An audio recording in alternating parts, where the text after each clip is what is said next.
So let's start a campaign.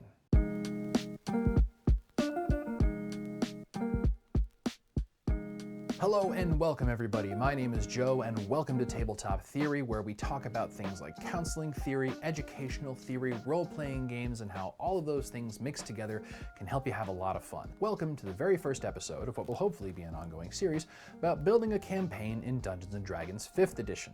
Now, I really don't stipulate that most of the time we stick with just one system here, but I think we're going to do it today and in the future of this series. And the reason that I wanted to make this series is because a lot of people that I've met who want to play Dungeons & Dragons don't have anyone to run the games for them. But there are some people in those little groups that actually could run the games. And then what happens in a lot of those cases is that they have these wonderful ideas that could actually create a lot of really interesting worlds and fun times, but they just are lacking that little bit of confidence or that little piece of information that might tip them over the edge and let them start running those games. I think it's because there is this perception that running a game of Dungeons & Dragons requires a whole bunch of preparation.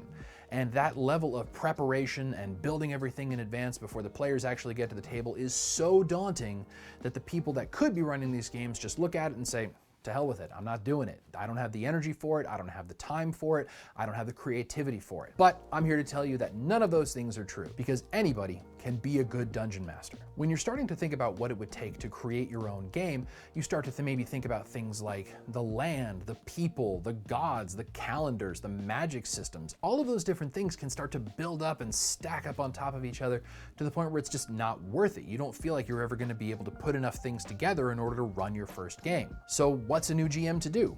Well, honestly, I'd advise doing almost none of that. Or specifically, I would advise doing none of that right now, because we're not going to talk about session 0. No, today we're going to talk about something that I would call session -1, the one that comes before session 0. This is the time that you, a game master, dungeon master, storyteller, whatever you want to call it, you sit down, you start thinking about the type of story that you want to play. Because what I'm proposing is that your whole world does not need to be created right away, and it certainly doesn't all need to be built before your players get together and start creating their characters. Because it's easier than you think. Let me explain. Game of Thrones was a book series written by George R.R. Martin that was so popular it spanned a massively successful television show that ended so badly it automatically deleted itself from the collective consciousness of the entire planet. Now, why is that, and why am I bringing it up when we're talking about preparing for a game?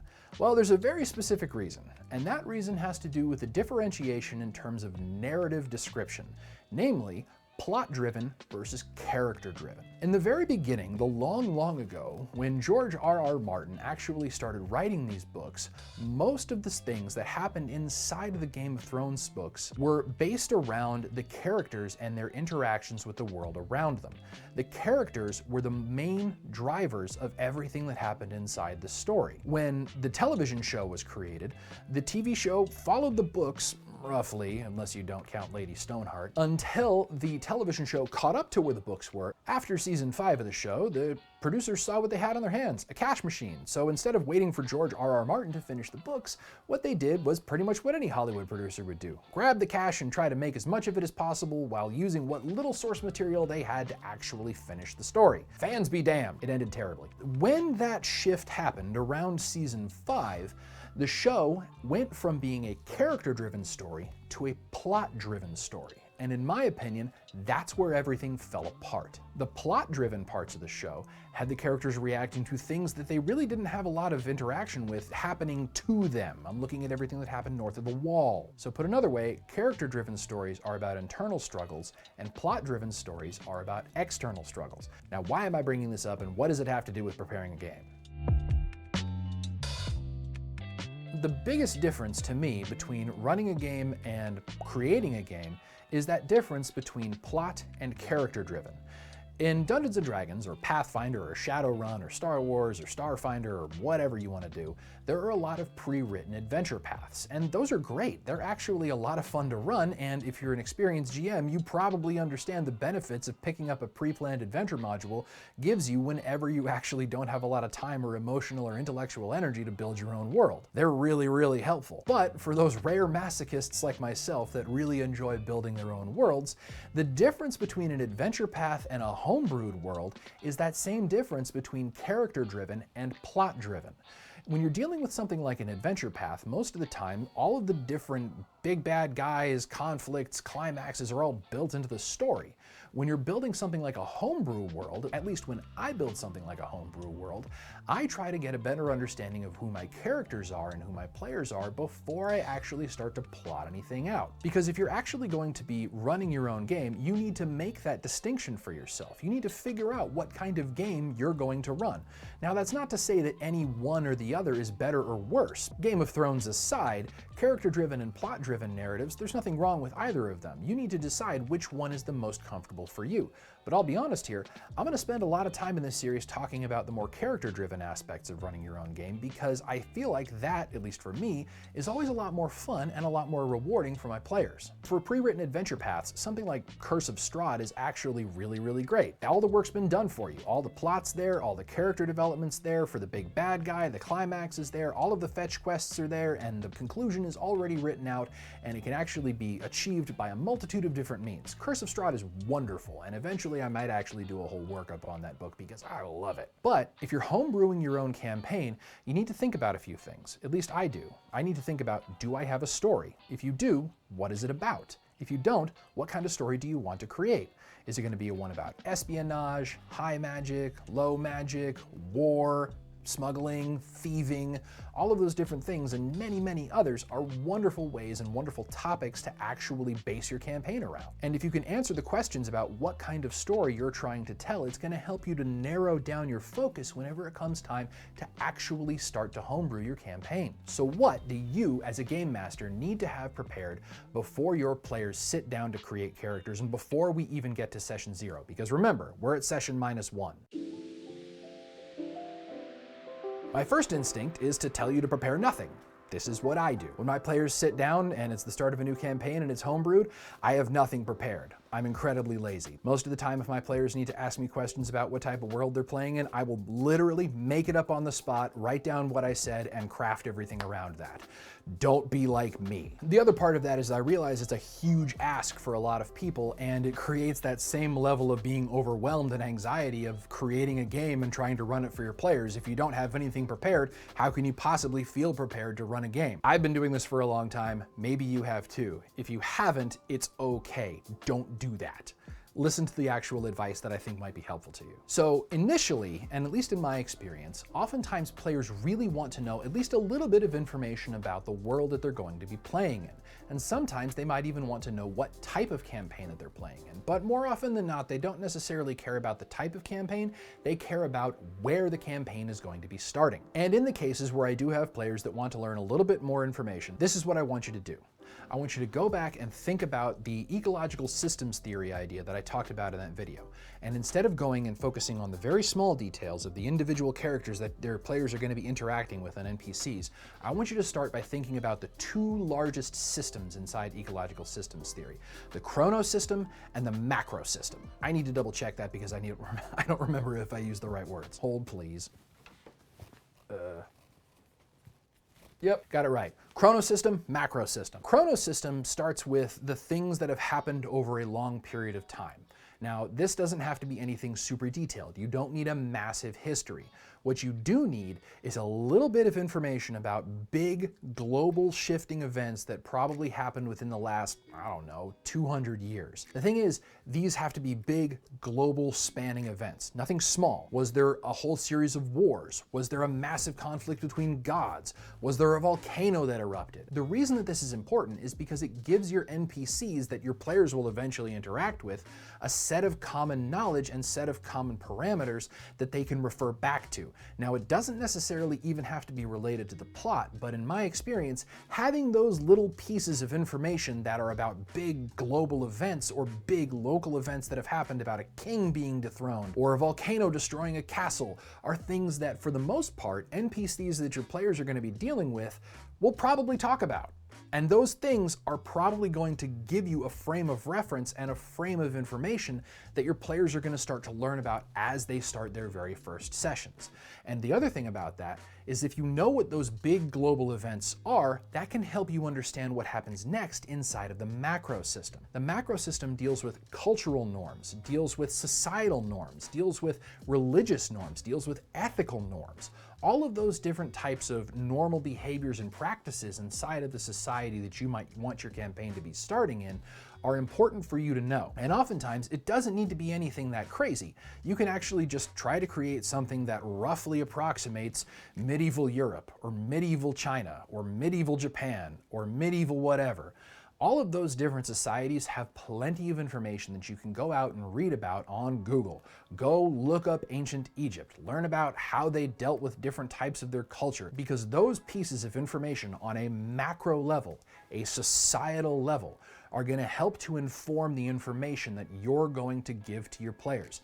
You do not need to be super detailed with this, because unless you're trying to create some kind of hybrid society that's fully utopian while being simultaneously communist and individualistic, you can probably find what you need by opening a history textbook and just reading the brief summaries of the different cultures that are inside the book. Now, all of that to say, you know roughly what's happened within the last 100 years. Again, nothing too small, just huge events, the rough societal structure of what you're talking about, and a location that your players are going to start in. And yeah, that goes a little bit smaller than the macro level. You don't really need to have a whole lot of information about what the different social constructs of the town or city or village or hamlet or shire that your characters are starting in, because your information will be given to you by understanding at least the large, broad, and when I say broad, I mean broad strokes of the chrono system and the macro system. Again, history and society,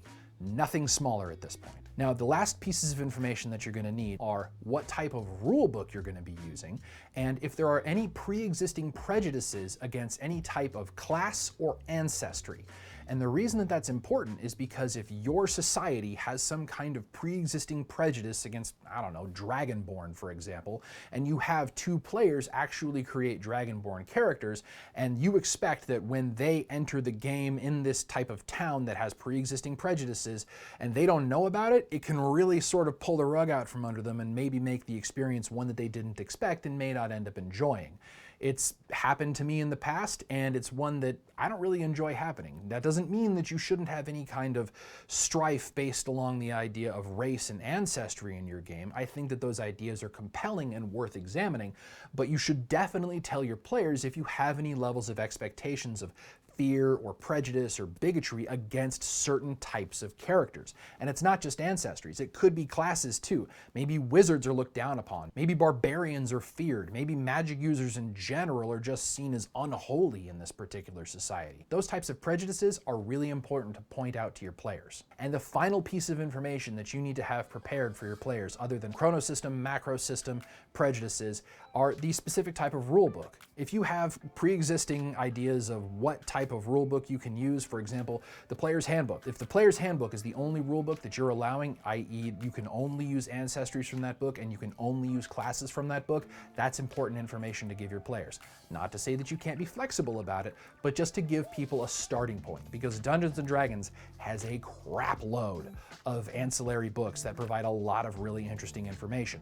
And if all you want to do is deal with elves, dwarves, tieflings, dragonborns, humans, and I don't know, gnomes and halflings, and you don't want to deal with the entire myriad of other characters or types that exist out in there, you need to tell your players, because if they don't have that expectation, it can be a little tricky when the fourth player comes to you and says, hey, I want to play a tabaxi. That's cool, and you can have an entire party of tabaxi, but at the same time, it's important for you to set a level of expectation in the beginning, at least for yourself. Now, why should we do this? Why is it important to actually have those four things set out in advance before you actually do anything else? I told you a story a while back about a DM in a game that really just spent a whole lot of time talking about backstory and history for his campaign. And if you want to actually watch the story, you can right there. But the point is that DM read 2.5 hours of flavor text to us at the table without interruption. Don't do that, because it's really boring for your players. And more importantly, no one's going to remember any of it, because there's really a couple of different levels of importance, at least when it comes to the campaigns that I start to create. There's the primary importance, which is what the players are actually going to be interacting with on a regular basis and is basically publicly available information. There's secondary importance, which is the stuff that kind of happens in the background, and with a little bit of extra investigation and insight, your players might actually start to learn about those things. And there's tertiary levels of importance, and that's the type of stuff that your players will probably never learn about unless you actually tell them as a game master, or the game takes a very severe turn in one direction and your players, as is so often the case, get really fixated on one particular NPC. Why is it always the bartender? I don't know, but it's always the freaking bartender. So if you can isolate the type of information that starts in that primary level of importance and not get too distracted by secondary and tertiary levels of importance, that's going to give you a lot more capability to understand what's important right now. Because remember, that primary level of importance is really what's going to give you the most opportunity to provide information to your players. And that's the important thing to keep in mind. You can have a whole bunch of information set up on that primary, secondary, and tertiary levels, but the chances of your players retaining any of it beyond just that primary level is very, very small. Sometimes you have those really devoted players who actually take really, really scrupulous and conspicuous and meticulous notes because they want to remember everything. Those players are gold. Value them. But at the same time, that's not every player. And it's unrealistic, in my opinion, for a dungeon master to look at a party and expect every player to take a whole bunch of notes, because they just can't. It doesn't mean your world doesn't matter to them, it just means that they're human. And remember, people came to play, not listen to a history lecture. Unless they did, in which case you have incredibly dedicated players. The other thing to remember is that if you try to actually map everything out from the primary to the secondary to the tertiary, it's not only hard for your players to remember everything, it's hard for you to remember everything. It doesn't make any sense for you to go through all the effort of actually creating all this information if you're not going to be able to use it when it matters, because if you don't remember everything, you can't tell your players the correct answer to a question that they might ask. And finally, the most important reason why you should really stick to these limited pieces of information to create before session 0 is this. Your players are going to be the biggest source of creative input in the world. When they come to you with ideas for a barbarian who's been cast out of his tribe because he slew his brother, because his brother was secretly serving an evil god and planning to kill his entire village, but nobody knew that, so the brother ended up, I don't know, just long story about betrayal, right? All of that information is really cool and valuable, and if you have a player that actually gives all that to you, think about what they've given you. They've given you the existence of a barbarian tribe, the existence of an evil god, the existence of a societal norm for a barbarian culture, and the fact that you know what they do to people who actually try to murder their brothers. They either exile them or try to kill them. Now that player has not only given you all of that background information for your game, but they've also given you a whole list of things that you can throw at them and the party down the road later in the game when that barbarian tribe eventually catches up with your party and tries to kill that character. All of those different creative pieces are in mind, and since we've got them all there, let's put them to work. Let's actually build the first part of a campaign. So I want to let you know that the names that I use in this were actually given to me by somebody on Twitter, Goblin's Corner, and I really am grateful for that. So if you have any ideas that you want to contribute to the creation of this world, you can go follow me on Twitter, and I'll be happy to include some of the information in the future episodes of this series. So with that being said, we're going to create the world called Ondal. And since this is a 5th edition campaign, we're going to say that the only source book that we're going to allow our players to choose ancestries and classes from is the player's handbook. If they want to do something else, they have to have a really specific idea and they have to approach us with it first, but we have the right of refusal on that. And since that's the case, we're going to make the judgment call right now on the sort of macro system level that this is a low magic world. That magic users do exist and your players are free to play them, but one of those pre-existing prejudices that exist is that magic users in general are viewed with suspicion and fear. And on sort of a chronosystem level, we're going to say that gods and goddesses definitely exist, but about 300 years ago, they stopped passing out favor to their worshippers like they did in the past, and the amount of divine spellcasters and arcane spellcasters started to dwindle and get smaller over the last 300 years. Now, what does that mean on a macro system level? There were a lot of things that required magic use on an economic scale that are no longer very feasible. Now, why did that type of god dismissal happen, and why did that level of magic start to fall away? It doesn't matter. Even as a game master, it doesn't matter. We don't have to tell the players because we don't know. And the thing that's important about that is that you might get the answer to that from your players. They might hear that little bit of history and say, oh, that's cool. I want to create a character whose sole mission is to actually investigate the loss of all magic in the world. There you go. Your player has just handed you on a platter the entire campaign right there. Congratulations, you are now going to seek out the reason magic is failing. You didn't have to do that. They did it for you. Beyond the chronosystem, knowing that the gods and all the magic in the world started to dwindle about 300 years ago, and beyond the macro system knowledge that magic users are viewed with suspicion and fear, and beyond the knowledge that we're only going to be using the ancestries and classes inside the 5th edition player's handbook, we have one last piece of information. Where is the game going to start? The game will begin in the town of Rengal, which is a riverside town with the primary industry of agriculture and trading along that very river. That's it.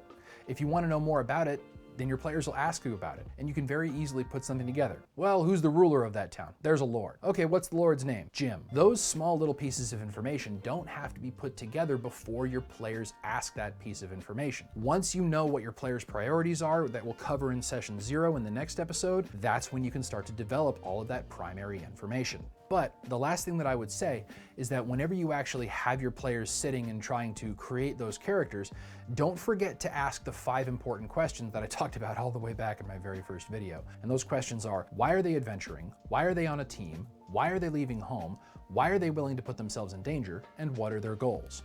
Those are 5 very open-ended questions that your players will probably answer to some degree of accuracy and specificity. Sometimes the answers are short, sometimes they're a 4-page PDF that you really didn't expect, but you can draw a lot of information from. All of that information, those pieces that we talked about, can be all that you need in order to start creating your very first homebrew campaign.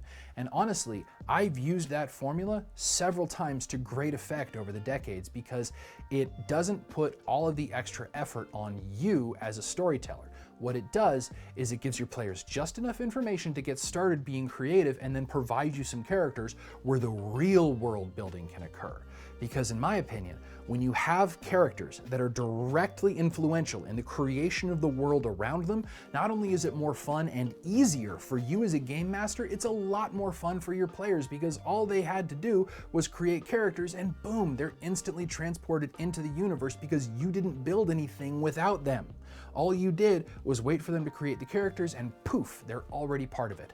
But guess what? That gets into session 0, which we're going to talk about in the next episode. That's all I've got. Thank you so much for watching. I appreciate you being here, and I really hope that you enjoyed this episode because I think down the road, this could lead to some very helpful information for new GMs out there, and it's something that I actually really enjoy teaching, and it's something that I've also really wanted to make for a long time. If you want to be a part of this, I'm going to be asking for input and insight and ideas on my Twitter account, so please feel free to follow me there. The other thing that I'll say is that if you enjoyed this video and you want to see how it turns out, please consider subscribing and hitting the like button. If you want to help cover some of the costs of creating these videos, I sure would appreciate it. I have a Buy Me a Coffee link that's down in the description, and thank you so much to the people who've already contributed. I can't do these videos alone, and I can't do them without your support. So thank you so much for contributing if you've already done so. And if you want to consider contributing to the videos, I actually don't just have ways to give me money on that. I have consistent updates about projects, ideas, maybe asking for input on there, maybe some goals that I'm trying to achieve. Go check it out. The link is down in the description. So I wanted to take a minute to talk about turn taking. Because in Dungeons & Dragons and a lot of other role-playing games, combat is really the only time when turn-taking really occurs. Everybody rolls for initiative and then they operate within the parameters of those turns. But sometimes, taking turns outside of combat for things like social interaction or planning for attacks can actually help a lot of different players who might not feel like they have the confidence or the creativity to insert themselves into conversations around something like a role-playing game table. Now, this isn't necessarily true for all role-playing groups. A lot of role-playing groups have a really great way to get everybody included all at once and really help all the different players feel included. But if you do have some players at your group that might be standing back a little bit, might not want to contribute as much because of fear of anxiety or maybe being made fun of, here's what I'd recommend. Create a conversational and tactical turn order. And it doesn't even have to be anything that specific. All you got to do is start at maybe the left side of your table and go around, and everybody gets their turn to interact whenever it comes time to actually plan what they're going to do during a battle. But the way it works is that you're going to ask the person at the left side of the table, okay, what is your character going to do right now? They provide that information, and then you move on to the next character, and the next character, and the next character. And as the players at your table get used to this potential method of interaction, talking about things like what they're going to be doing for downtime and how they're going to be interacting and planning for things like a tactical approach, you create a pattern and an expectation that everybody at the table is going to be given the opportunity to speak uninterrupted. And oftentimes, the way I've seen this be beneficial is if you have some players who are very boisterous, very talkative, and you have other players who are less comfortable whenever they're in the spotlight, giving everybody the opportunity to share in that turn taking creates that level of expectation, and it creates eventual confidence as that level of turn taking and conversation and planning occurs as sessions progress. It's small, it could be helpful, it's an idea that I've used and I've used to great effect. If you want it, give it a try. Thank you so much for watching, take care, be kind, and have fun adventuring.